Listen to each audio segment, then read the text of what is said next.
পরাক্রমশালী সর্বজ্ঞ আল্লাহ এই পৃথিবীর সকল কিছু অত্যন্ত নিপুণভাবে সৃষ্টি করেছেন।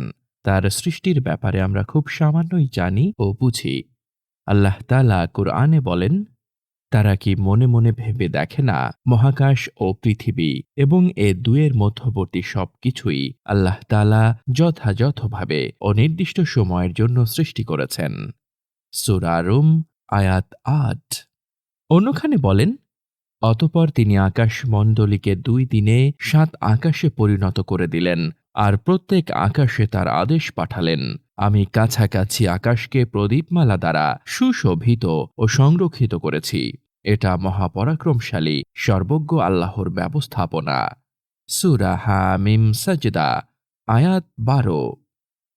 তিনি আরো বলেন, নিশ্চয়ই তোমাদের প্রতিপালক আল্লাহ, তিনি নভমণ্ডল ও ভূমণ্ডলকে ৬ দিনে সৃষ্টি করেছেন, অতঃপর আরশের ওপর অধিষ্ঠিত হয়েছেন। তিনি পরিয়ে দেন রাতের ওপর দিনকে এমত অবস্থায় যে দিন দৌড়ে রাতের পেছনে আসে। তিনি সৃষ্টি করেছেন সূর্য, চন্দ্র, নক্ষত্র দৌড় স্বীয় আদেশের অনুগামী। শুনে রেখো, তারই কাজ সৃষ্টি করা এবং আদেশ দান করা। আল্লাহ বরকতময়, যিনি বিশ্বজগতের প্রতিপালক। সূরা আরাফ আয়াত ৫৪। আল্লাহ তাআলার মহাশক্তি নিঃসন্দেহে এক নিমেষে সবকিছু সৃষ্টি করতে পারেন, কিন্তু মানুষকে বিশ্ব ব্যবস্থা পরিচালনায় ধারাবাহিকতা ও কর্মপক্কতা শিক্ষা দেওয়ার উদ্দেশ্যেই এতে ৬ দিন ব্যয় করা হয়েছে। তাফসিরে মাজহারি।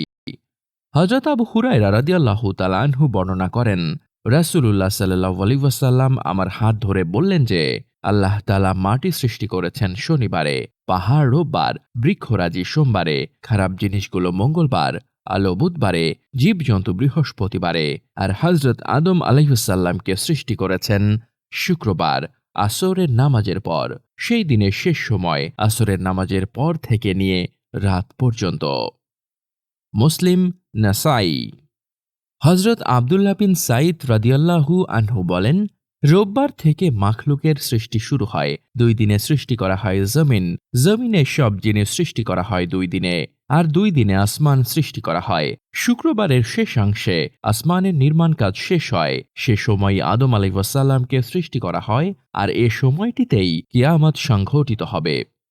তাফসিরে ইবনে জারির। পুলসিরাত, জান্নাতের দিকে এক ধাপ।